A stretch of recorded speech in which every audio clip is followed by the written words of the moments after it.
Dusk के एक निजी लाउंज के अंदर। कॉनर ने क्या कहा? क्या वह हमें पैसे उधार देगा? लिली ने उत्सुकता से पूछा जब मैंने कॉनर को कॉल करना समाप्त कर दिया था। हाँ, उसने हाँ कहा।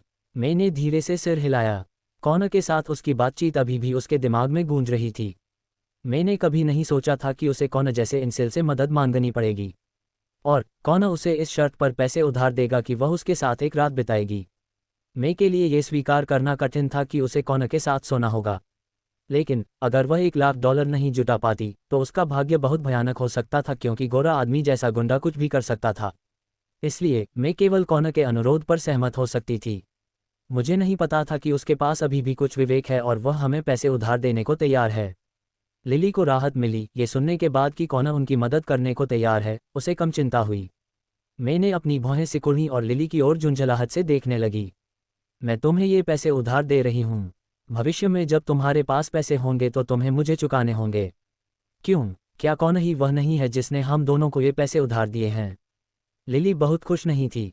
अगर कॉनर उसे यह पैसे उधार दे तो वह उसके सामने प्यारी बन सकती थी, उसका पक्ष ले सकती थी और वह उसका कर्ज माफ कर सकता था। उसे लगा कि वह कॉनर जैसे इंसेल से निपटने में अच्छी है। तुम खुद को क्या समझती हो? तुम्हें लगता है कि कॉनर इतना बेवकूफ़ है कि वह हमें ऐसे ही पैसे उधार देगा? वह हमें पैसे सिर्फ इस शर्त पर उधार देगा कि मैं उसके साथ सोऊं। अगर तुम मेरी जगह कोई और ले लो और उसके साथ एक रात बिताओ तो मैं ये पैसे छोड़ दूंगी। मैं गुस्से में थी और दांत पीस रही थी। लिली स्तब्ध थी, उसका मुंह खुला का खुला था और वह कुछ भी नहीं बोल पा रही थी। काफ़ी देर बाद उसने मैं की ओर देखा और कहा, तुम पागल हो? मैं $50,000 में तुम कॉनर जैसे किसी के साथ कैसे सो सकती हो? कॉनर के अनुरोध को स्वीकार करने के अलावा तुम्हारे पास कोई बेहतर विकल्प है? क्या कॉनर के साथ सोना टॉड के साथ सोने से बेहतर नहीं है? मैंने व्यंग्यात्मक लहजे में कहा। लिली वहीं अवाक खड़ी रही, समझ नहीं पा रही थी कि क्या कहे। इस बारे में किसी और को मत बताना, वरना मैं वादा करती हूँ कि मैं तुम्हें खुद मार डालूंगी। मैंने धमकी भरी नज़रों से लिली को देखा। मैं किसी को नहीं बताऊंगी, चिंता मत करो, लिली ने जल्दी से कहा। टॉड सोफे पर बैठा था और अधीर हो रहा था। उसने मेज़ पटक दी और डांटा, क्या तुमने अभी तक पैसे उधार लिए हैं? तुम दोनों बैच। अगर कोई तुम्हारे लिए नहीं आया तो तुम दोनों अब मेरे पीछे आओगे। मेरा दोस्त थोड़ी देर में यहाँ आ जाएगा। टॉड की बात सुनकर मैं की आंखों में डर का भाव था। 5 मिनट और? अगर तुम्हारा दोस्त 5 मिनट के बाद भी नहीं आता है तो तुम्हें पता है कि क्या होने वाला है, टॉड ने अधीरता से कहा। मैं कोने में दुबकी हुई, डरपोक ढंग से सिर हिला रही थी और बोलने की हिम्मत नहीं कर रही थी। दस्तक, दस्तक, दस्तक। तभी किसी ने निजी लाउंज के बाहर दरवाज़ा खटखटाया। अंदर आ जाओ, पीटर ने दरवाजे की ओर चिल्लाते हुए कहा। कॉनर ने दरवाज़ा खोला और सीधे अंदर चला गया। उसे देखते ही मैं और लिली की आंखों में एक चमक सी चमक उठी। मैं उनके लिए यहाँ हूँ, कॉनर ने मैं और लिली की ओर देखते हुए भावशून्यता से कहा। क्या तुम पैसे लेकर आए हो? पीटर ने ठंडी आवाज़ में पूछा। वह सोफे के बीच में बैठ गया और कॉनर की ओर देखा तक नहीं। कॉनर ने अपने साथ ले जा रहे फूड डिलीवरी बैग को टेबल पर रखा और कहा, ये रहे $1,00,000। अब इन्हें जाने दो। टॉड ने जल्दी से फूड डिलीवरी बैग खोला और फिर कॉनर के पास गया, उसे तिरस्कार से देखा और मुस्कुराया। मुझे उम्मीद नहीं थी कि तुम जैसा इंसेल इतनी जल्दी $1,00,000 लेकर आ सकता है। तुम अमीर हो, मैं अमीर हूं या नहीं इससे तुम्हारा कोई लेना देना नहीं है, कॉनर ने कहा। कितना घमंडी बच्चा है। टॉड कॉनर के पास गया और उसे ध्यान से देखा। उसकी आंखें चौड़ी हो गई थीं, जैसे उसे अचानक कुछ याद आ गया हो। कोई आश्चर्य नहीं कि तुम जाने पहचाने लग रहे हो। तुम पोर्टहैम्पटन यूनिवर्सिटी के पास फूड डिलीवरी करने वाले लड़के हो, है ना? ये बच्चा है, टॉड। मैंने उसे यूनिवर्सिटी में कई बार देखा है, टॉड के एक अधीनस्थ ने कहा। हाँ, कोई आश्चर्य नहीं कि तुम इतने जाने पहचाने लग रहे हो। 100,000 कमाने के लिए तुम्हें कितनी बार टेकअवे ट्रिप करनी पड़ी? क्या सिर्फ इन दो कमीनों के लिए ऐसा करना उचित था? टॉड ने पूछा। उसकी आवाज़ में तिरस्कार भरा हुआ था। टॉड, मैंने सुना है कि उसकी गर्लफ्रेंड ने हाल ही में उसे छोड़ दिया है। उसने 3 साल तक डिलीवरी करने वाले लड़के के तौर पर जो भी पैसे कमाए वे सब उस लड़की पर खर्च कर दिए, जो एक अमीर लड़के के साथ भाग गई। सबसे नाटकीय बात यह थी कि उसे तभी पता चला कि उसकी गर्लफ्रेंड उसे धोखा दे रही है जब वह एक होटल में खाना पहुंचा रहा था और उस अमीर लड़के से टकरा गया। कितना असफल है, टॉड के बगल में बैठे उसके अधीनस्थ ने कहा। हाँ, ये लड़का एक अनुकरणीय इंसेल है। वह तब भी हीरो बनना चाहता है जब वह खुद को खाना भी नहीं खिला सकता। मैं लगभग हंसते हंसते मर गया। टॉड ने जब अपने अधीनस्थ की बात सुनी तो वह जोर से हंस पड़ा। उसके साथ बाकी लोग भी हंसे। सबके उपहास के बावजूद कॉनर के चेहरे पर एक शांत भाव था। वह अपनी जगह पर स्थिर रहा और उसने कोई खंडन नहीं किया। उसके लिए ये लोग सिर्फ जोकरों का झुंड थे। हालांकि उनकी नज़र में कॉनर कायरतापूर्ण व्यवहार कर रहा था। मैं और लिली ने कॉनर को वहां बेसुध और बेपरवाह खड़े देखा। कॉनर का तिरस्कार करते हुए उनकी आंखें घृणा से भरी हुई थीं। उन्होंने कभी किसी आदमी को इतनी बुरी तरह अपमानित होने के बाद इतना उदासीन रहते नहीं देखा था। वह पूरी तरह से निराश था। अब उन दोनों को एक बात समझ में आ गई थी, भले ही कॉनर अमीर हो गया था, फिर भी इस तथ्य को नहीं बदला कि वह एक असफल व्यक्ति था। मेरे को पछतावा होने लगा था। कॉनर जैसे किसी व्यक्ति के साथ सोने से उसकी प्रतिष्ठा पर दाग लग जाएगा। वह ये भी सोचने लगी थी कि टॉड नोल्स के साथ सोना कॉनर के साथ सोने से कहीं बेहतर होगा। क्या तुम सब हंसना बंद कर चुके हो? कॉनर ने अपना सिर उठाकर टॉड की ओर देखा जो उसके सामने खड़ा था और धीरे से पूछा। नहीं, अभी नहीं। हा हा हा, मुझे थोड़ा और हंसने दो। बड़े होते हुए मैं तुम्हारे जैसा कोई नहीं मिला। मैं हंसते हंसते मर जाऊंगा। टॉड ने अपना पेट पकड़ लिया और बिना रुके बेतहाशा हंसने लगा। टॉड की बात सुनने के बाद कॉनर ने एक शब्द भी नहीं कहा। वह वहीं खड़ा रहा। लिली और मैंने अवाक भाव से कॉनर को देखा। टॉड को हंसने में थोड़ा समय लगा।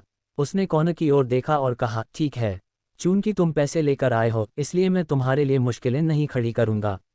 मेरे जूते चाटो और मैं तुम सबको जाने दूंगा। टॉड की बातें सुनकर कॉनर की निगाहें ठंडी पड़ गईं। उसने अपना सिर उठाया और टॉड की ओर देखा। अचानक पूरा कमरा शांत हो गया। टॉड ने देखा कि कॉनर ऐसा लग रहा था जैसे वह उसके जूते चाटना नहीं चाहता था। टॉड ने भयावह भाव से कहा, क्या तुम बहरे हो? मैंने तुमसे कहा था कि मेरे जूते चाट कर साफ करो। तुमने मेरी बात नहीं सुनी या क्या? मैंने तुम्हें पैसे दे दिए हैं। तुम्हें और क्या चाहिए? कॉनर ने धीमी आवाज में टॉड से कहा। अभी कॉनर अपनी पहचान उजागर नहीं करना चाहता था, इसलिए उसने टॉड की पहले कही गई बातों पर ज्यादा ध्यान नहीं दिया। हालांकि उसे किसी के जूते चाटने के लिए कहना सीमा पार कर गया था। क्या तुमने मेरी बात नहीं सुनी? मेरे जूते चाट कर साफ करो और फिर तुम उनके साथ भाग सकते हो। टॉड ने स्पष्ट रूप से उन्हें कॉनर के साथ जाने नहीं देने का इरादा किया था। आखिरकार दो लड़कियां, मैं और लिली, सुंदरियां मानी जा सकती थीं और उनसे एक बार मिलना आसान नहीं था। यही कारण था कि उसने जानबूझकर कॉनर के लिए चीज़ें मुश्किल बना दीं। अगर कॉनर वाकई टॉड के जूते चाटने के लिए घुटनों के बल बैठ जाता तो टॉड उसे शर्मिंदा करने के दूसरे तरीके खोज लेता। कॉनर, तुम वहां क्यों खड़े हो? जल्दी करो और चाटो। जब तुम चाटना बंद कर दोगे तो हम चले जाएंगे। मैंने जल्दी से चिल्लाया जब उसने देखा कि कॉनर वहां बिना हिले डुले खड़ा है। मैं के शब्द सुनते ही कॉनर की निगाहें तुरंत ठंडी हो गईं। उसने कभी नहीं सोचा था कि मैं ऐसा कुछ कहेगी। आखिरकार वह उन दोनों को बचाने के लिए यहाँ था। क्या तुमने सुना, बदमाश? जल्दी करो और मेरे जूते चाटो, फिर तुम जा सकते हो। टॉड ने हंसते हुए कॉनर से कहा। कॉनर अपनी जगह पर भावहीन रहा और एक भी शब्द नहीं बोला। टॉड, बकवास करना बंद करो। उस पर पीटर, जो चुप था, अचानक चिल्लाया। पीटर, तुम? टॉड ने उलझन में पीटर को देखा। उसे नहीं पता था कि पीटर ने उसे क्यों रोका था। चूंकि कॉनर पैसे लेकर आया है इसलिए उसके लिए मुश्किलें खड़ी करना बंद करो। उन्हें जाने दो। लेकिन मैं, टॉड को ऐसा लगा जैसे वह थोड़ा अनिच्छुक था। मैंने तुमसे कहा था कि उसे जाने दो। क्या तुमने मेरी बात नहीं सुनी? पीटर ने ठंडे स्वर में चिल्लाया। टॉड ने पीटर की ओर देखा और बोलने से पहले एक पल के लिए झिझका। ठीक है, आज खुद को भाग्यशाली समझो। इन दो कुतिया को ले लो और भाग जाओ। मुझे भविष्य में तुम दोनों को फिर से देखने मत देना। जब मैं और लिली ने टॉड की बात सुनी तो वे जल्दी से कॉनर की दिशा में भाग गए। कुछ मिनट बाद कॉनर में और लिली के साथ डस्क से चला गया। लिली ने कॉनर की ओर देखा और उससे घृणा से कहा, कॉनर, मैंने सुना है कि तुम हमें केवल इसलिए पैसे उधार देने को तैयार हो क्योंकि मैं तुम्हारे साथ सोने के लिए सहमत हो गई है। क्या ये सही है? क्या इसका तुमसे कोई लेना देना है? कॉनर ने ठंडे स्वर में पूछा। बेशक ऐसा ही है। तुम जैसा कोई मैं के साथ कैसे सो सकता है? तुम आईने में क्यों नहीं देखती? लिली ने तिरस्कार के साथ कहा। फिर उसने कहा, हम तुम्हें पैसे वापस कर देंगे, लेकिन मैं के तुम्हारे साथ सोने के बारे में सपने देखो। चलो। मैं, लिली ने ऐसा कहने के बाद वह मैं को घसीटते हुए ले गई और वहां से जाना चाहती थी। उसने शुरू से लेकर आखिर तक कॉनर को एक बार भी धन्यवाद नहीं कहा था। स्वाभाविक रूप से मैं कॉनर के साथ सोना नहीं चाहती थी। आखिरकार वह अभी भी कुंवारी थी। वह कॉनर जैसे किसी के साथ कैसे सो सकती थी? वह बिना किसी हिचकिचाहट के मुड़ी और वहां से जाना चाहती थी। अगर हिम्मत है तो तुम दोनों जा सकते हो। अगर मैं तुम दोनों को टॉड नोल्स से बचा सकती हूँ तो मैं उसे फिर से तुम दोनों को पकड़ने के लिए भी कह सकती हूँ। इसलिए मुझे लगता है कि तुम दोनों को इस पर अच्छी तरह से विचार करना चाहिए। जब मैं और लिली मुड़ने और वहां से जाने वाले थे तो कॉनर अचानक चिल्लाया। जब मैंने कॉनर की बात सुनी तो उसका शरीर क्षण भर के लिए कांप उठा और उसने सहज रूप से चलना बंद कर दिया। कॉनर, क्या ये थोड़ा ज्यादा नहीं है?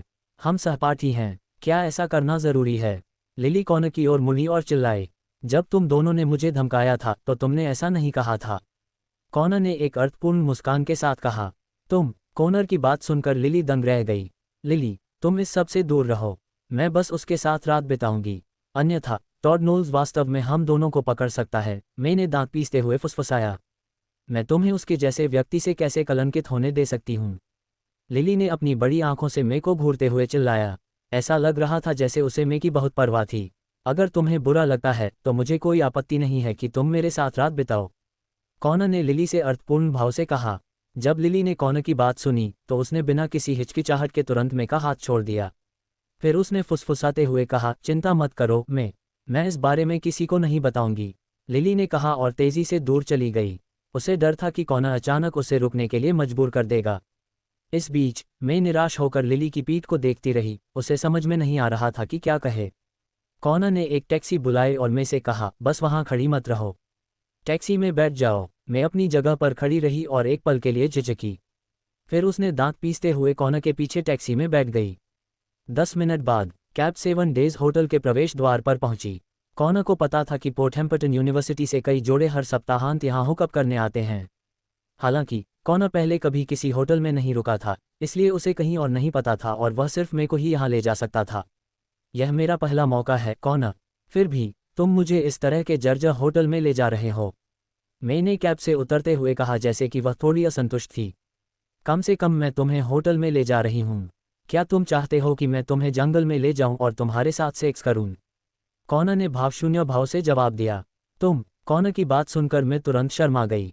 फिर उसने दांत पीसते हुए कहा, मैं तुम्हें चेतावनी दे रही हूँ, तुम हमारे हुकअप के बारे में किसी को मत बताना, नहीं तो मैं मरने के बाद भी तुम्हें माफ़ नहीं करूंगी। इसके अलावा जब हम बाद में होटल के कमरे में पहुंचेंगे तो तुम्हें मुझे कहीं भी चूमने या छूने की अनुमति नहीं होगी। जल्दी से यह काम पूरा कर लो और मैं बस ये दिखावा करूंगी कि मुझे कुत्ते ने काट लिया है। भविष्य में हम दोनों का एक दूसरे से कोई लेना देना नहीं होगा, समझे? मे की बात सुनकर कॉनर बहुत अवाक रह गया। वह होटल के फ्रंट डेस्क पर गया और प्रति घंटे की दर पर कमरा बुक किया। जब रिसेप्शनिस्ट ने कॉनर और मे को अंदर आते देखा तो उनकी आंखों में उलझन की झलक दिखाई दी। आखिरकार कॉनर ने एक हारे हुए व्यक्ति की तरह कपड़े पहने थे जबकि मैं सुंदर और सेक्सी थी। वे दोनों बिल्कुल भी एक जोड़े की तरह नहीं दिख रहे थे। भले ही मैं अभी कॉनर के साथ समझौते करते समय बहुत ऊंची आवाज में बोल रही थी, लेकिन वास्तव में यह उसका किसी लड़के के साथ पहली बार संबंध बनाने का अनुभव था। इसलिए वह बहुत बेचैन महसूस कर रही थी। मैं दरवाजे के पास खड़ी रही और बहुत देर तक हिचकिचाती रही, लेकिन फिर भी उसने अंदर जाने की हिम्मत नहीं की। अंदर आओ, कॉनर ने दरवाज़ा खोला और भावशून्यता से कहा। नहीं, मैं नहीं जाऊंगी। जैसे ही मैंने कमरे में एक पैर रखा, उसका दूसरा पैर पीछे हटने लगा। क्या तुम अपनी बात से पीछे हट रही हो? कॉनर ने मे की तरफ देखा और पोकर चेहरे से पूछा। तो क्या हुआ अगर मैं पीछे हट रही हूँ? यह मेरा पहला मौका है। मैं तुम जैसे हारे हुए आदमी के साथ सोने नहीं जा रही। मैंने कॉनर की तरफ तिरस्कार भरी नज़र से देखा और अवमानना से कहा, अगर तुम अंदर नहीं आओगे तो मैं अभी टॉड नोल्स को फ़ोन करूंगी। क्या तुम्हें लगता है कि टॉड भी उतना ही विनम्र होगा? कॉनर ने बेपरवाही से कहा। क्या तुम मुझे मूर्ख समझ रही हो? टॉड नोल्स को तुम्हारा पैसा पहले ही मिल चुका है। वह तुम्हारी बात क्यों सुनेगा? अगर मैं अभी चली भी जाऊं तो भी तुम कुछ नहीं कर सकती, मैंने कहा और मुड़ी और एस्केलेटर की दिशा में चलने के लिए तैयार हो गई। अगर तुम अभी चले जाओ तो मैं टॉड से तुम्हें वापस मेरे पास भेजवा सकता हूँ। क्या तुम मेरी बाट पर यकीन करते हो? कॉनर ने मे की पीछे हती हुई आकृति को घूरते हुए ठंडे स्वर में कहा। तुम गंदे हारे हुए आदमी, तुम पोज क्यों दे रहे हो? मैंने कॉनर की ओर मुड़कर उसे घूर कर देखा। फिर वह बिना पीछे मुड़े एस्केलेटर की ओर चली गई। मे के जाने के बाद कॉनर के चेहरे पर एक सार्थक मुस्कान दिखाई दी। उसने अपना फ़ोन निकाला और थॉमस का नंबर डायल किया। मैकडॉनल्ड, मैं आपकी क्या मदद कर सकता हूँ? जैसे ही लाइन कनेक्ट हुई, थॉमस की सम्मानजनक आवाज़ सुनाई दी। डस्क जाओ और पीटर नोल्स नामक व्यक्ति से संपर्क करो। उससे कहो कि वह मे यंग को 7 डेज होटल के कमरे 802 में भेज दे। ठीक है, मैकडॉनल्ड, मैं अभी इस पर काम करता हूँ। थॉमस ने कोई सवाल नहीं पूछा और तुरंत कॉनर के अनुरोध का पालन किया। थॉमस ने फ़ोन रखने के बाद किसी से डस्क का फ़ोन नंबर प्राप्त किया। उसने पीटर और टॉड से संपर्क किया। नमस्ते, ये कौन है? बार के निजी लाउंज में पीटर ने वेटर द्वारा दिया गया फ़ोन उठाया और अधीरता से पूछा। पीटर नोल्स, ये थॉमस मॉर्गन है, थॉमस ने बेपरवाही से कहा। मॉर्गन, मैं आपकी क्या सहायता कर सकता हूँ? पीटर का स्वर तुरंत सम्मानजनक हो गया जब उसने सुना कि दूसरी तरफ वाला व्यक्ति थॉमस मॉर्गन है। आखिरकार पोर्टहैम्पटन में हर कोई जानता था कि थॉमस मॉर्गन कौन है।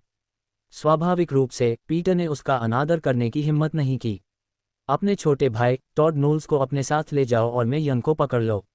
उसके बाद उसे 7 डेज होटल के कमरा 802 में भेज देना, समझे? थॉमस ने अधिकारपूर्ण लहजे में आदेश दिया।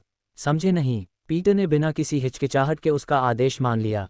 हालांकि पीटर को नहीं पता था कि थॉमस ऐसा क्यों करना चाहता था, लेकिन उसके बॉस की भी हिम्मत नहीं थी कि थॉमस के आदेश की अवहेलना करे। इसलिए वह जल्दी से टॉड को अपने साथ लेकर 7 डेज होटल पहुंच गया। इस बीच मे को अभी भी नहीं पता था कि उसका क्या इंतजार था। आधे घंटे बाद पीटर और टॉड ने मे को 7 डेज होटल के पास एक बबल टी शॉप पर पाया। वे उसे कमरे 802 के सामने के दरवाजे पर ले गए। मुझे छोड़ दो, तुम क्या चाहती हो? क्या कॉनर ने तुम सभी को ऐसा करने के लिए कहा था? बकवास बंद करो और अंदर जाओ। अगर तुमने फिर से भागने की हिम्मत की तो मैं तुम्हें मार डालूंगा। पीटर ने मे को देखा और धमकी भरे अंदाज में कहा। आखिरकार थॉमस ही था जिसने उसे मे को यहाँ लाने के लिए कहा था, इसलिए इसका मतलब था कि होटल के कमरे में मौजूद व्यक्ति एक बड़ा शख्स था। स्वाभाविक रूप से पीटर ने उनके रास्ते में आने की हिम्मत नहीं की। इसलिए पीटर मे को होटल में लाने के बाद टॉड को वापस बार में ले गया। मैं अब दरवाजे के सामने खड़ी थी और हिचकिचाने लगी थी। उसने आखिरकार कांपते हुए दरवाज़ा खोला और अंदर चली गई। बेडरूम में कॉनर बिस्तर पर बैठा था और मे को एक सार्थक भाव से देख रहा था। क्या ये सच में तुम थे? मैंने कॉनर को देखा जो उसके सामने खड़ा था। वह आश्चर्यचकित भाव से चिल्लाए, ये कैसे हुआ? मैंने तुमसे कहा था कि अगर तुम जाने की हिम्मत करोगी तो मैं टॉड नोल से तुम्हें वापस भेज दूंगी। मैंने तुमसे झूठ नहीं बोला, है ना? कॉनर ने मे को अर्थपूर्ण भाव से देखा। फिर वह दरवाजे पर चला गया और उसे बंद कर दिया। तुम क्या कर रही हो? मैंने जब कॉनर को दरवाजा बंद करते देखा तो वह तुरंत चिल्लाए, अपने कपड़े उतारो। कॉनर ने उससे कोई बातचीत नहीं की और तुरंत आदेश दिया। कॉनर के शब्द सुनकर मैं तुरंत दंग रह गई। उसकी आंखों में डर की झलक दिखाई दी। हालांकि मैं दिखने में चुलबुली लगती थी और हमेशा खुले कपड़े पहनती थी, लेकिन वह वास्तव में बहुत रूढ़िवादी थी। इसके अलावा उसका हॉट शरीर और बेहद खूबसूरत दिखना उसे घमंडी बनाता था, इसलिए उसने पहले कभी किसी लड़के के साथ संबंध नहीं बनाए थे। अब जब उसे एक आदमी के सामने अपने कपड़े उतारने के लिए कहा गया तो यह उसके लिए एक तरह से अपमान था। इसके अलावा वह आदमी कोई आम आदमी नहीं था, बल्कि कॉनर मैकडॉनल्ड था जिसे मैं वाकई नीची नज़र से देखती थी। वह कल्पना भी नहीं कर सकती थी कि अगर वह उस दिन कॉनर के साथ संबंध बनाती तो वह कैसे जीती। तुम अपने कपड़े नहीं उतार रही हो, है ना? मैं टॉड को अभी बुलाता हूँ और देखता हूँ कि वह तुम्हारे साथ क्या करता है। कॉनर ने देखा कि मैं अपनी जगह पर स्थिर खड़ी थी। उसने कुछ कदम उठाए और कमरे से बाहर जाना चाहा। नहीं, मत करो, मैं उन्हें उतार दूंगी, ठीक है? मैंने जल्दी से अपना हाथ आगे बढ़ाया और कॉनर को खींचने लगी, इससे पहले कि वह अपने होंठ काटती और कहती, तो जल्दी करो और उन्हें उतार दो। कॉनर ने पलटकर मे को ऊपर से नीचे तक देखा। मैंने गहरी सांस ली और कांपते हाथों से अपनी माइक्रो मिनी स्कर्ट के बटन खोले। फिर उसने धीरे से उसे उतार दिया। जब मैंने अपनी माइक्रो मिनी स्कर्ट उतारी तो कॉनर के सामने गोरी और पतली टांगें दिखाई दीं। उसे यह स्वीकार करना पड़ा कि मे का शरीर वाकई बहुत हॉट था। इसे अलौकिक कहना कोई अतिशयोक्ति नहीं होगी। चलो, कॉनर ने भावशून्यता से कहा। मैंने कॉनर को घूरा और 2 सेकंड के लिए झिझकी। फिर उसने अपने होंठ काटे और अपना टॉप उतारना शुरू कर दिया। मे को अपना लो कट ब्लाउज उतारने में बस कुछ ही समय लगा और उसका आकर्षक फिगर कॉनर के सामने उजागर हो गया। मैंने अपने हाथों से अपनी छाती को ढक लिया और कॉनर से शर्माते हुए कहा, जल्दी करो और जो करना है करो। जब कॉनर ने मे की बातें सुनी तो वह मुस्कुराए बिना नहीं रह सका। फिर उसने कुछ ऐसा किया जिसकी मैंने कभी उम्मीद नहीं की थी। कॉनर ने दरवाज़ा खोला, मुड़ा और बाहर चला गया। कॉनर, तुम क्या कर रहे हो?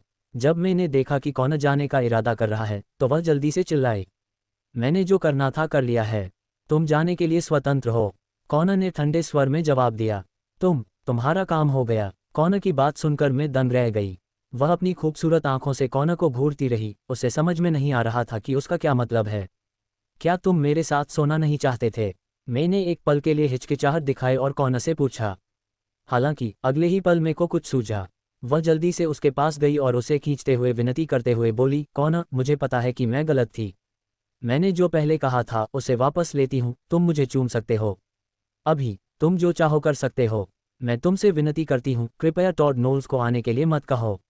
मे को लगा कि कॉनर ने अपना मन बदल लिया है, इसलिए उसने उससे हीनता से विनती की।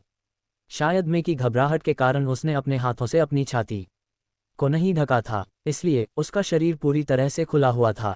क्या मैंने कभी कहा था कि मैं टॉड नोल्स को लाने जा रही हूँ? कॉनर ने मे से धीरे से पूछा। अगर तुम्हें टॉड नहीं मिलने वाला तो तुम क्यों जा रही हो? मैं कुछ देर के लिए स्तब्ध रह गई, फिर उसने पूछा, तुमने वास्तव में नहीं सोचा था कि मैं तुम्हारे साथ संबंध बनाने में दिलचस्पी रखती हूँ, है ना?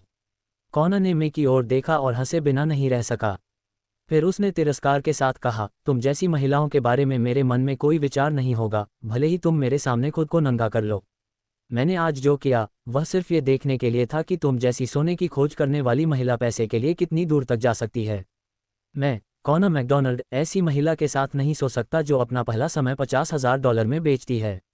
तुम कमीने। मैंने भौहें सिकुड़ी और चिल्लाते हुए कॉनर को घूरा। मैं कैसे कमीना हूँ? कॉनर ने उससे बेपरवाही से पूछा। कॉनर, तुमने मुझे अपमानित करने के लिए ऐसा किया, है ना? मैंने गुस्से से पूछा। ये सही है, मैं तुम्हें अपमानित कर रही हूँ। मैं तुम्हें बताना चाहता था कि मैं तुम जैसी औरतों पर उंगली भी नहीं उठाऊंगा, भले ही तुम पूरी तरह से नंगी होकर मेरे बिस्तर पर रेंगो। कॉनर ने तिरस्कार के साथ जवाब दिया। फिर वह पलटा और कमरे से बाहर चला गया। मई कमरे में अकेली बची थी जो अवाक खड़ी थी। कॉनर के अभी अभी के शब्द उसके दिमाग में गूंज रहे थे। तभी मई को एहसास हुआ कि पहले उसका व्यवहार कितना हास्यास्पद था। शायद उसे कॉनर को अपमानित करने का बिल्कुल भी अधिकार नहीं था, क्योंकि वह कॉनर से ज्यादा नेक भी नहीं थी। कॉनर ने अपना फ़ोन निकाला और 7 डेज़ होटल से बाहर निकलने के बाद थॉमस का नंबर डायल किया।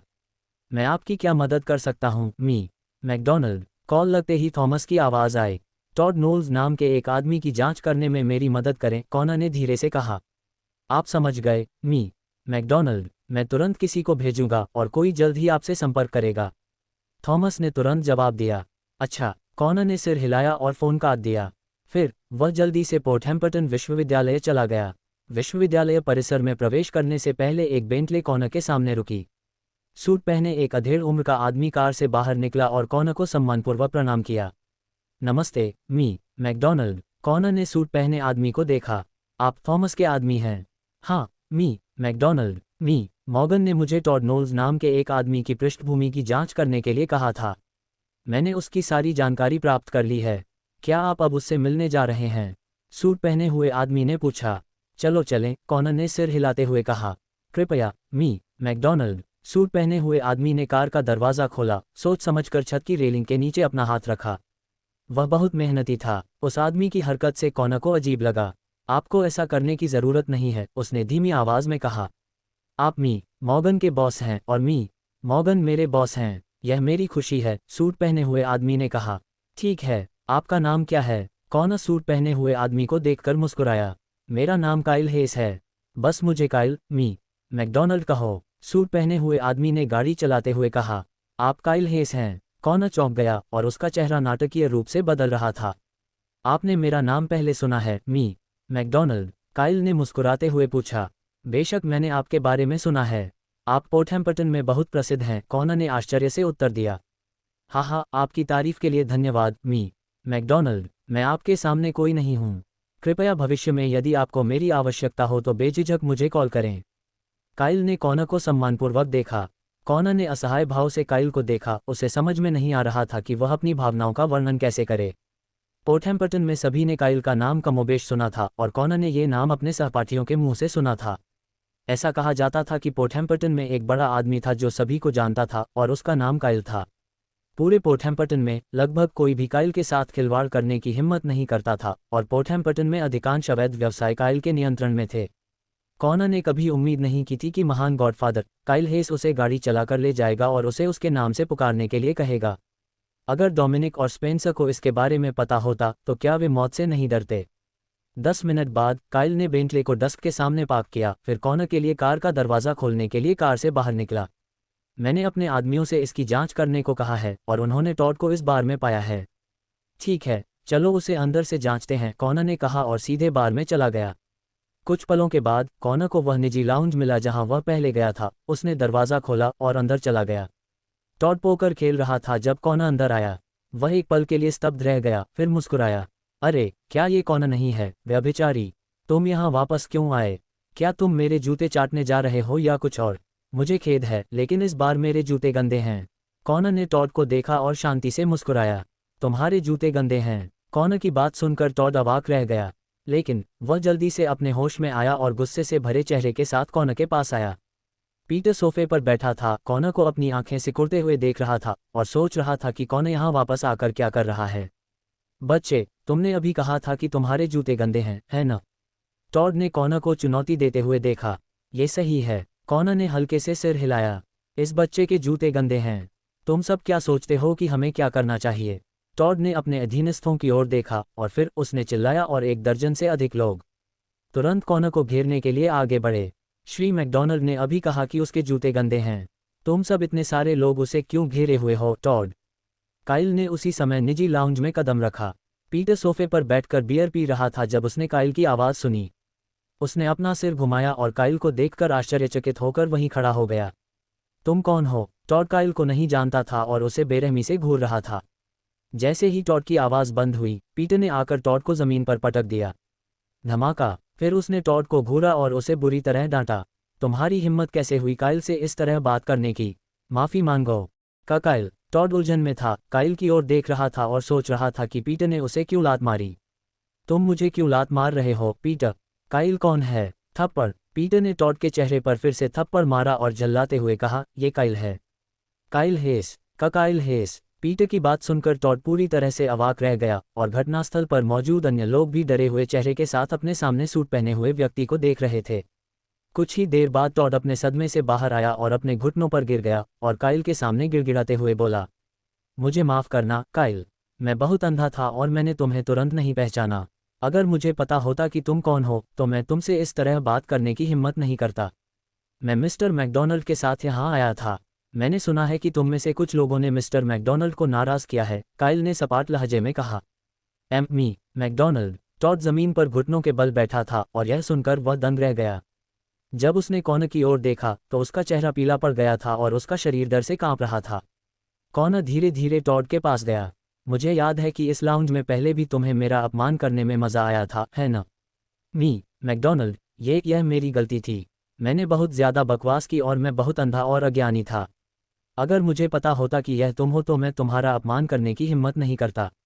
टॉड ने कभी कैसे सोचा होगा कि एक गरीब फूड डिलीवरी वाला मी मैकडॉनल्ड होगा, जिसका सम्मान काइल को भी करना पड़ता है।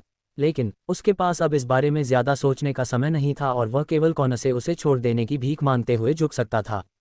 क्या तुमने सुना जो मैंने अभी कहा? कॉनर ने टॉड से सपाट लहजे में पूछा। तुमने क्या कहा? टॉड एक पल के लिए दंग रह गया, फिर उसने कॉनर की ओर देखा। कॉनर ने अपना दाहिना पैर टॉड के सामने फैलाया और सीधे मुद्दे पर आ गया। मैंने तुमसे कहा था कि मेरे जूते थोड़े गंदे हैं। टॉड ने मुश्किल से निगला और पीटर की ओर देखने लगा, उस पर अपनी उम्मीदें टिकाए हुए। हालांकि पीटर को ठीक से पता था कि काइल कौन है, और चूंकि कॉनर को काइल से इतना सम्मान मिल रहा था, इसलिए इसने कॉनर की पृष्ठभूमि के बारे में बहुत कुछ बताया। मैकडॉनल्ड ने कहा कि उनके जूते गंदे थे। क्या तुमने उनकी बात नहीं सुनी? काइल ने फुसफुसाया। हाँ, मैंने उनकी बात सुनी। डरे हुए टॉड ने नीचे बैठकर अपनी जीभ बाहर निकाली और कॉनर के जूते चाटने के लिए तैयार हो गया। लेकिन कॉनर ने अचानक अपना पैर पीछे खींच लिया। टॉड उलझन में दिख रहा था और उसने अपना सिर कॉनर के पैर के पीछे घुमाया। लेकिन कॉनर ने फिर से अपना पैर पीछे खींच लिया। मैकडॉनल्ड, आपका क्या मतलब है? टॉड ने कॉनर की ओर देखा और हैरानी से पूछा। कुछ नहीं, बस इतना कि तुम्हारा गंदा मुंह मुझे घिनौना लगता है, कॉनर ने सपाट लहजे में कहा। टॉड वहीं खड़ा रहा, शर्मिंदगी से भरा हुआ। फिर उसने अनिच्छा से कॉनर से कहा, बिल्कुल बिल्कुल, मेरा मुंह गंदा है, मैं तुम्हारा जूता चाटने के लायक नहीं हूँ। कॉनर ने धीरे से कहा, मेरे जूते चाटने के बारे में भूल जाओ। मैं तुम्हें कुत्ते की तरह भौंकते हुए सुनना चाहता हूँ। बिल्कुल बिल्कुल, woof woof woof woof. Todd Kyle से इतना डर गया था कि उसने कॉनर की अवज्ञा करने की हिम्मत नहीं की। वह जमीन पर झुक गया और भौंकने लगा। हर कोई देख रहा था और हंसने से बचने की बहुत कोशिश कर रहा था। उसके बाद कॉनर ने काइल की ओर देखा और धीमी आवाज में कहा, चलो काइल। कॉनर ने जो कहा उसे सुनकर पीटर को पसीना आ गया। किसने सोचा होगा कि पोर्ट हैम्पटन के महान और शक्तिशाली गॉडफादर अब कॉनर के लिए दूसरा स्थान निभा रहे थे। इससे पीटर को कॉनर की पहचान के बारे में और भी अधिक जिज्ञासा हुई। हाँ, मैकडॉनल्ड, काइल ने सम्मानपूर्वक सहमति व्यक्त की। फिर वह कॉनर के पीछे निजी लाउंज से बाहर चला गया। एक पल के लिए स्तब्ध पीटर ने फिर मेज पर रखे $1,00,000 को उठाया, जल्दी से कॉनर के पीछे भागा और मुस्कुराया। मुझे आज के लिए बहुत खेद है, मैकडॉनल्ड, मेरा इरादा आपको ठेस पहुंचाने का नहीं था। कृपया ये पैसे वापस ले लें, मैकडॉनल्ड। पैसे रख लीजिए, ये थोड़े पैसे मेरे लिए कुछ भी नहीं हैं। कॉनर ने उदासीन स्वर में उत्तर दिया और पीटर की ओर देखे बिना ही निजी लाउंज से बाहर निकल गया। अपने हाथों में $1,00,000 पकड़े हुए पीटर वहीं खड़ा रहा, शर्मिंदा और हैरान दिख रहा था। अगर कॉनर वैसा ही था जैसा टॉड ने कहा था, एक गरीब बच्चा जो भोजन पहुंचाकर अपना जीवन यापन करता था, तो वह काइल जैसे किसी व्यक्ति को कैसे जान सकता था और $1,00,000 की परवाह नहीं करता। टॉड अभी भी अपने घुटनों पर था और उसके चेहरे पर चोट के भाव थे। क्या आप परिणाम से संतुष्ट हैं, मी मैकडॉनल्ड? यदि आप संतुष्ट नहीं हैं, तो मैं टॉड को फिर से ठीक करने के लिए किसी को निर्देश दूंगा, काइल ने झिझकते हुए कहा, जब वह कॉनर के पीछे निजी लाउंज से बाहर चला गया। टॉड एक गुंडा से ज्यादा कुछ नहीं है। उसने जो कहा उससे परेशान होने की कोई जरूरत नहीं है, कॉनर ने धीरे से कहा। बिल्कुल, काइल ने सिर हिलाया। मुझे आपको वापस विश्वविद्यालय भेज दें, मी मैकडॉनल्ड? कोई बात नहीं, आपकी कार बहुत शानदार है। मैं बहुत ज्यादा ध्यान आकर्षित नहीं करना चाहता। मैं पैदल ही वापस चला जाऊंगा। कॉनर ने बिना सोचे समझे मना कर दिया। तो ठीक है, अगर भविष्य में आपको मेरी मदद की जरूरत पड़े तो मुझे सीधे कॉल करें।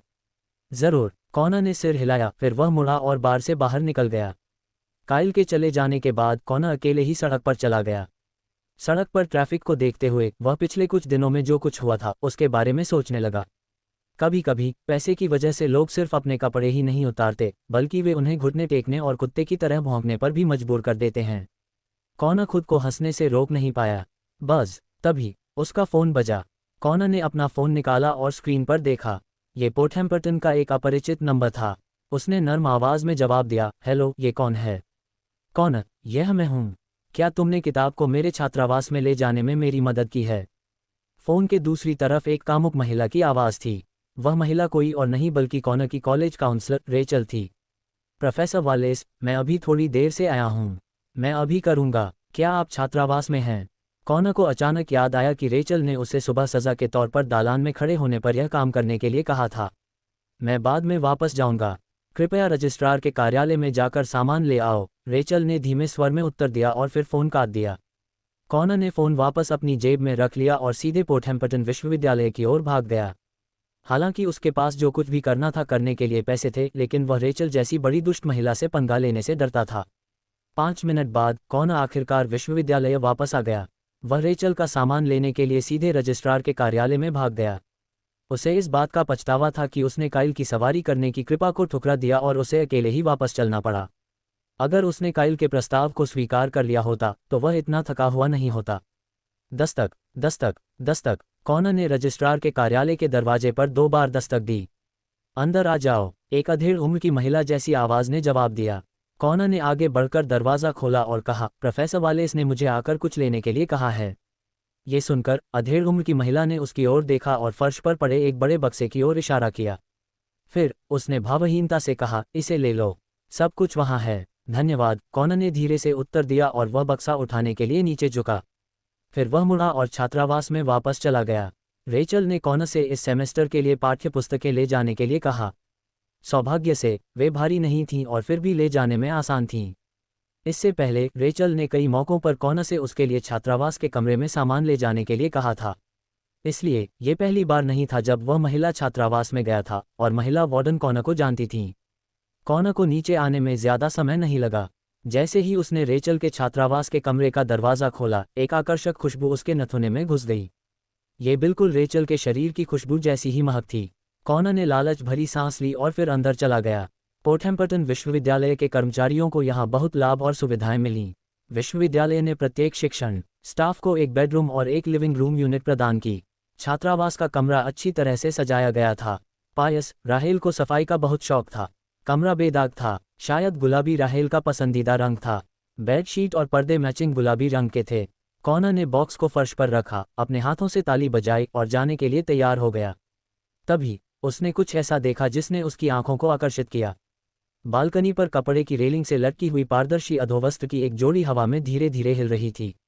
ये लेस वाली थी और सेक्सी लग रही थी। कॉनर को आश्चर्य हुआ कि राहेल ने ऐसा चिढ़ाने वाला सोने का कपड़ा क्यों खरीदा। क्या ऐसा हो सकता है कि प्रोफेसर वालेस, जो बाहर से खुले दिखते थे, वास्तव में अंदर से कामुक थे? वह मदद नहीं कर सका, लेकिन मुश्किल से निगल पाया और अनजाने में बालकनी की ओर चला गया। जैसे ही वह बालकनी में था और पारदर्शी अधोवस्त्र को घूर रहा था, वह तुरंत उत्तेजित हो गया और उसके चेहरे पर बस यही दिख रहा था। ऐसा नहीं है कि कॉनर कुछ करना चाहता था। बस ये पुरुषों की एक उत्सुक प्रतिक्रिया थी जो स्वाभाविक रूप से आई, जो करीब से देखना चाहते थे। मुझे नहीं पता था कि प्रोफेसर वालेस ऐसी महिला थीं।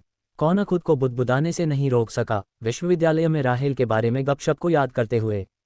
गपशप जानबूझकर राहेल को बदनाम कर रही थी, लेकिन कॉनर का राहेल के बारे में अभी भी सकारात्मक दृष्टिकोण था, जो बाहर से थोड़ी बहुत निरंकुश लग सकती थी लेकिन कम से कम कॉनर के प्रति दयालु थी। कॉनर अपनी ट्यूशन फीस भी नहीं दे पाया था जब उसे पिछली बार मैंडी का समर्थन करना पड़ा था। ये राहेल ही थी जिसने कॉनर के लिए चुपके से यह भुगतान किया था। उसने उसे इसके बारे में कभी नहीं बताया था, लेकिन कॉनर उसका आभारी था। ओह, जाने के लिए मुड़ने से पहले कॉनर ने एक और गहरी सांस ली क्योंकि वह सेक्सी पारदर्शी अधोवस्त्र को घूर रहा था। तभी ऊंची एड़ी के जूते की क्लिक क्लैक्स बाहर से आए। Click clack, click clack. जब कॉनर ने आवाज़ सुनी तो वह सहज रूप से बालकनी के कोने में छिप गया। इससे पहले कि वह कुछ समझ पाता, रेचल, जो अपने हॉट शरीर पर हिप हगिंग स्कर्ट पहने हुए थी, ने दरवाज़ा खोला और अंदर चली गई। कॉनर ने रेचल को देखा और वहीं जड़वत हो गया, अपने सामने लेस वाले अधोवस्त्र को देखता रहा। उसे पता था कि अगर वह अभी बाहर गया तो रेचल को उस पर कुछ शक जरूर होगा। अगर रेचल के चरित्र के बारे में उसकी समझ कुछ भी थी तो वह जानता था कि अगर उसे पता चल गया कि वह क्या कर रहा है तो वह खत्म हो जाएगा। इसलिए उसने एक गहरी सांस ली, सहज रूप से नीचे बैठ गया और बालकनी के पीछे छिप गया। गर्मी वाकई मुझे मार रही है। जैसे ही रेचल घर में दाखिल हुई, उसने अपना हैंडबैग टेबल पर रखा और खींची चली गई। बालकनी में छिपकर कॉनर अपने मन में प्रार्थना कर रहा था कि रेचल जल्दी से चली जाए। धप धप। तभी रेचल ने अपनी ऊंची एड़ी के जूते उतारे और उन्हें सीधे फर्श पर फेंक दिया। फिर वह नंगे पैर रसोई में रेफ्रिजरेटर के पास चली गई। आह! एक पल बाद अचानक रसोई से रेचल की चीख आई। कॉनर ने इसे सुना और खुद को रोक नहीं सका, लेकिन अपनी पीठ को मोड़कर दरवाजे के छेद से झांक कर देखा कि क्या हुआ है। उसने रेचल को कोक की कैन पकड़े हुए पाया और उसके कपड़े गीले थे क्योंकि कैन से फिजी ड्रिंक उसके शरीर पर गिर रही थी। ये दृश्य देखकर वह भौंचक्की हो गई और लिविंग रूम में वापस चली गई और अपना कोट उतार दिया, जिसके नीचे एक सफ़ेद कैमी टॉप दिखाई दिया और उसकी सेक्सी क्लीवेज साफ दिखाई दे रही थी। लेकिन अब कैमी टॉप पर कॉलर पर स्पष्ट निशान थे। कॉनर ने लिविंग रूम में रेचल को देखकर आश्चर्य में चुपचाप सांस ली। क्या वह अभी अपने कपड़े उतारने जा रही है? कॉनर के मन में यह बात बुदबुदाने के ठीक बाद रेचल ने अपने कैमी टॉप के पीछे के बटन खोलने शुरू कर दिए। कॉनर अपनी जगह पर जम गया, चुपचाप अपनी सांस रोके हुए, जबकि उसका चेहरा उत्साह से भर रहा था।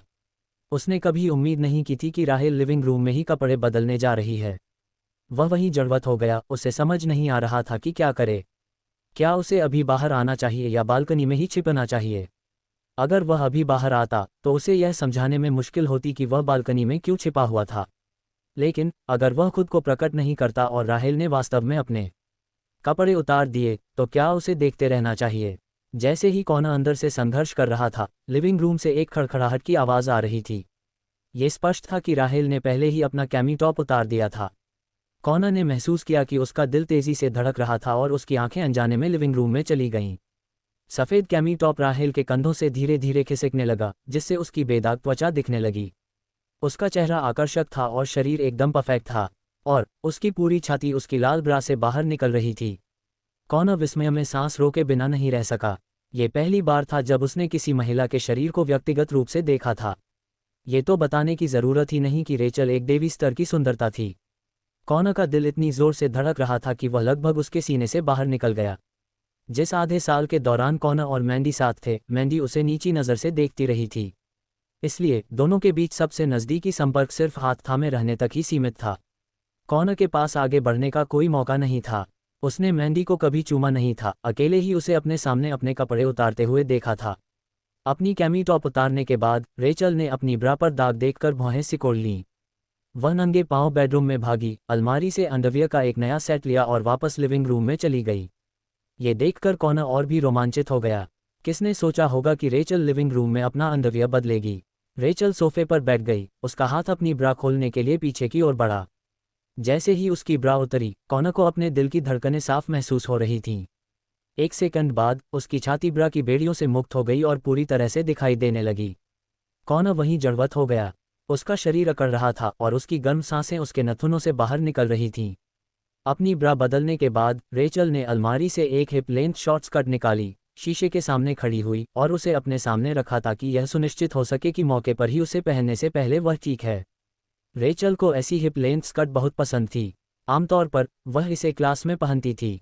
नग्न मोज़ों की एक जोड़ी में उसकी उजागर जांघें क्लास में पुरुष छात्रों के लिए आकर्षक बन गईं। Hip length short skirt Rachel के हॉट फिगर को बहुत अच्छी तरह से कॉम्प्लीमेंट कर रही थी, खासकर उसकी बिना छुपे लंबी टांगें। वे आकर्षक थीं। अपनी शॉर्ट स्कर्ट पहनने के बाद उसने जाने से पहले एक टी शर्ट और अपनी ऊंची एड़ी के जूते पहने। कॉनर ने राहत की सांस ली जब उसने देखा कि रेचल आखिरकार जा रही थी। लेकिन जैसे ही रेचल छात्रावास के कमरे से बाहर निकलने वाली थी, उसने अचानक लिविंग रूम में एक बड़ा सा बक्सा देखा। रेचल ने आदतन मुड़कर बालकनी की तरफ देखा, फिर अपनी ऊंची एड़ी के जूतों में उस तरफ चली गई। Shut up! कॉनर का दिल धड़क उठा जब उसने रेचल को अपनी ओर आते देखा। लेकिन बालकनी में छिपने के लिए और कोई जगह नहीं थी। एक बार रेचल आ जाए तो वह उसे जरूर देख लेगी। उसका दिल उस समय से ज्यादा जोर से धड़क रहा था जब वह अभी रेचल को देख रहा था। Click clack, click clack. जैसे जैसे कदम करीब आते जा रहे थे, कॉनर को पसीने आ रहे थे। कॉनर एक पल के लिए झिझका, फिर उसने अपने दांत पीसकर बालकनी से बाहर कदम रखा। Professor wireless! कॉनर को देखकर रेचल आश्चर्य से चौंक गई। आप आखिरकार वापस आ गए, प्रोफेसर। कॉनर ने शांत होने का नाटक किया। आप बालकनी में क्यों छिपे थे और आप कब आए? रेचल को शर्माना पड़ा जब उसे लिविंग रूम में अपने कपड़े बदलने का दृश्य याद आया। क्या तुमने मुझसे कुछ सामान ले जाने में मदद करने के लिए नहीं कहा था? जब मैं अंदर आया तो मैंने बालकनी पर एक कॉकरोच देखा और उसे तुम्हारे लिए मारना चाहता था, लेकिन वह भागने में कामयाब रहा। कॉनर शर्मिंदा लग रहा था क्योंकि उसने खुद को समझाने की कोशिश की। रेचल ने कॉनर को संदेह से देखा और पूछा, कॉनर, क्या तुम्हें लगता है कि मैं इस स्पष्टीकरण पर विश्वास करूंगा? मैंने जो कहा वह सच है, प्रोफेसर वालेस। कॉनर ने फिर से समझाने की कोशिश की। तुम किसी और से बेहतर जानते हो कि तुम अभी बालकनी में छिपे हुए थे और मुझे देख रहे थे, रेचल ने भौहें सिकोड़ते हुए कहा जैसे कि उसने कॉनर के झूठ को समझ लिया हो। मैंने कुछ नहीं देखा, प्रोफेसर वालेस। क्या तुमने अभी अभी अपने कपड़े बदले हैं? कॉनर ने बिना किसी हिचकिचाहट के अपना सिर जोर से हिलाया। कॉनर के हाव भाव देखकर रेचल खुद को रोक नहीं पाए और एक आकर्षक मुस्कान बिखेर दी। कॉनर, अगर तुम आज मुझे सच नहीं बताते तो सावधान रहना कि मैं तुम्हें कैसे सजा दूंगा। मैंने वास्तव में कुछ नहीं देखा, कॉनर ने अपने दांत पीसते हुए कहा। क्या तुम्हें यकीन है कि तुमने कुछ नहीं देखा? बिल्कुल। चूंकि राहेल ने उसे खोज लिया था, इसलिए वह इसे तब तक नकार सकता था जब तक कि वह मर न जाए। वह ये स्वीकार नहीं करेगा कि उसने उसके कपड़े बदलते समय झांका था, चाहे कुछ भी हो। ठीक है तो। राहेल की आंखों में एक संदिग्ध भाव चमक उठा और उसने धीरे से कहा, मुझे उम्मीद है कि भविष्य में ऐसा दोबारा नहीं होगा। जरूर जरूर, कॉनर ने जल्दी से सिर हिलाया। अब तुम जा सकती हो। राहेल ने कॉनर की ओर हाथ हिलाया, थोड़ी असहाय दिख रही थी। वह कॉनर के बारे में कुछ नहीं कर सकती थी क्योंकि उसने इसका जोरदार तरीके से खंडन किया था। ठीक है, अलविदा, प्रोफेसर वालेस। जब राहेल आखिरकार उसे जाने देने के लिए तैयार हो गई तो कॉनर को राहत महसूस हुई और वह जल्दी से कमरे से बाहर चला गया। वैसे कॉनर के जाने पर राहेल ने अचानक उसे पुकारा। कॉनर सहज रूप से अपने रास्ते पर रुक गया और राहेल को घबराहट से देखने लगा। क्या मैं आपकी मदद कर सकता हूं, प्रोफेसर? रेचल अपनी ऊंची एड़ी के जूते में कॉनर के पास चली गई और कॉनर को ऊपर से नीचे तक देखा। अपनी ऊंचाई और ऊंची एड़ी के जूतों के साथ वह कॉनर से थोड़ी ऊंची थी। अब वह रेचल की छाती के बहुत करीब था और रेचल के शरीर पर अनोखी खुशबू को साफ तौर पर सूंघ सकता था। क्या तुम्हें लगता है कि मैं अच्छी लग रही हूं, कॉनर? रेचल के उग्र होंठ थोड़े से खुले हुए थे और उसकी आवाज़ का लहजा बेहद आकर्षक था। कॉनर वहीं जम गया, समझ नहीं पा रहा था कि कैसे जवाब दे। कुछ तो बोलो, क्या तुम्हें लगता है कि मैं अच्छी दिखती हूँ? रेचल ने कॉनर को एक आकर्षक भाव से देखा। कॉनर गहरी सांस लेने से खुद को रोक नहीं पाया और फिर उसने फुसफुसाते हुए कहा, मैंने तुम्हें अभी अपने कपड़े बदलते हुए नहीं देखा, प्रोफेसर। रेचल ने अपने होठों को सिकुड़ते हुए कहा, मैं उस बारे में बात नहीं कर रही हूँ। अगर तुमने इसे देखा भी है तो मैं तुम्हारे बारे में कुछ नहीं कहूँगी। आखिरकार तुम्हारा ऐसा मतलब नहीं था। लेकिन मैंने वास्तव में इसे नहीं देखा, कॉनर ने कहा, क्योंकि रेचल उसे लगभग पागल कर रही थी। अच्छा, मैंने सुना है कि तुम पार्ट टाइम खाना डिलीवर कर रही हो। मेरे दोस्त का नया बार कुछ ही दिनों में खुल जाएगा। तुम बार में सर्वर के तौर पर काम क्यों नहीं करती? रेचल ने कॉनर को चिढ़ाना बंद कर दिया, बल्कि चिंता से पूछा। कॉनर तुरंत सहमत हो जाता और रेचल का बहुत आभारी होता अगर उसने पहले ऐसा कहा होता। लेकिन अब यह अलग था। उसे $10 ट्रिलियन की संपत्ति विरासत में मिली थी, फिर भी वह बार में सर्वर के रूप में काम क्यों करना चाहेगा? मैं अब भोजन डिलीवरी करने वाले के रूप में काम नहीं कर रहा हूं, प्रोफेसर। कॉनर ने मना करने से पहले एक पल के लिए हिचकिचाया। अब आप भोजन डिलीवर नहीं कर रहे हैं, फिर आप अपनी ट्यूशन फीस कैसे भरेंगे? जब उसने उसका जवाब सुना तो रेचल की आंखों में एक क्षणिक उलझन थी। एक परामर्शदाता के रूप में रेचल कॉनर की पारिवारिक स्थिति से अच्छी तरह वाकिफ थी। अगर यह पहले किया गया होता तो कॉनर बिना सोचे समझे सहमत हो जाता, लेकिन इस बार उसने उसे आश्चर्यचकित करते हुए मना कर दिया। ठीक है, मुझे अब एक अधिक आरामदायक नौकरी मिल गई है और मैं नियमित रूप से कुछ पैसे कमा सकता हूं, कॉनर ने समझाया। ठीक है, रेचल ने कॉनर को देखा और सिर हिलाया। लेकिन मेरे दोस्त का बार खुलने वाला है और उसे कर्मचारियों की सख्त ज़रूरत है। क्या आप उसके पास जाकर एक सप्ताह के लिए उसकी मदद कर सकते हैं? प्रोफेसर, कॉनर ने हिचकिचाया। कॉनर, अगर तुम सहमत नहीं हो तो मुझे तुम्हें घूरने के लिए जवाबदेह ठहराना पड़ेगा, रेचल ने कॉनर से फुसफुसाते हुए कहा। मैंने अभी वास्तव में तुम पर झांका नहीं, प्रोफेसर, कॉनर ने स्पष्ट रूप से इनकार किया। तुम किसी और से बेहतर जानते हो, रेचल ने जवाब दिया और मुंह फुला लिया। कॉनर एक पल के लिए झिझका। फिर उसने असहाय होकर कहा, ठीक है, मैं तुम्हारे लिए एक एहसान के रूप में ऐसा करूंगा। तुमने अभी कपड़े बदलते समय मुझे झांका, है न? रेचल अचानक चिल्लाई जैसे कि उसने किसी और का रूप धारण कर लिया हो। कॉनर के पास कोई शब्द नहीं था। कॉनर कुछ मिनटों के बाद रेचल के छात्रावास कक्ष से चला गया। लेकिन रेचल के आकर्षक शरीर की छवि अभी भी उसके दिमाग में घूम रही थी। उसे यह स्वीकार करना पड़ा कि रेचल वास्तव में सेक्सी थी। उसकी कामुकता कुछ ऐसी नहीं थी जिसकी तुलना मैंडी और मे जैसी महिला छात्र कर सकें। कॉनर ने पाया कि जब से उसने रेचल और मे को नग्न देखा, उसके अंदर धीरे धीरे एक प्रेमिका खोजने की इच्छा बढ़ती गई। जब कॉनर पिछली बार मैंडी के साथ था तो उसे मौका नहीं मिला क्योंकि मैंडी ने कॉनर को सिर्फ एक साधन के रूप में इस्तेमाल किया। जब मैंडी को एक नया साधन मिला तो उसने कॉनर को छोड़ने में संकोच नहीं किया। मेरी प्रेमिका कौन होनी चाहिए? कॉनर ने सोच समझकर अपनी ठुड्डी खुजाई। अगर उसे $10 ट्रिलियन की संपत्ति विरासत में नहीं मिली होती तो वह कभी इस तरह से नहीं सोचता। आखिरकार वह एक गरीब इंसेल था जो फूड डिलीवरी करने वाले लड़के के रूप में काम करता था, जिसमें कोई भी लड़की दिलचस्पी नहीं लेती थी। लेकिन अब चीजें अलग थीं। उसे $10 ट्रिलियन की संपत्ति विरासत में मिली थी और वह दुनिया का सबसे अमीर व्यक्ति बन गया था। उसका मानना था कि जब तक वह पैसे खर्च करने को तैयार है, कोई भी लड़की उसे मना नहीं कर सकती। यूनिस एक अच्छी पसंद लगती है। यूनिस का घंटा कांच जैसा शरीर दिमाग में आया। वह सोचने लगा कि उसे कैसे पाऊं। बस तभी उसका मोबाइल फोन बजा। उसने उसे निकाला और देखा। थॉमस कॉल कर रहा था। हेलो, कॉनर ने जवाब दिया। क्या आप कल फ्री हैं, मिस्टर मैकडॉनल्ड? थॉमस ने बहुत सम्मानपूर्ण लहजे में पूछा। हाँ, क्यों? मैंने आपकी मंगेतर से कल सुबह 9 बजे न्यू सेंचुरी रेस्तरां में मिलने का समय तय किया है। आप क्या सोचते हैं? थॉमस ने धीरे से कहा। मेरी मंगेतर? थॉमस ने जो कहा उसे सुनकर कॉनर हैरान रह गया। हाँ, मिस्टर मैकडॉनल्ड, क्या आप भूल गए? अगर आप पूर्व चेयरमैन की संपत्ति के वारिस बनना चाहते हैं तो एक शर्त है, आपको मिस फ्रेया से शादी करनी होगी। अन्यथा विरासत एक चैरिटी फाउंडेशन को दान कर दी जाएगी, थॉमस ने धीरे से समझाया। ओह, अब मुझे याद आया।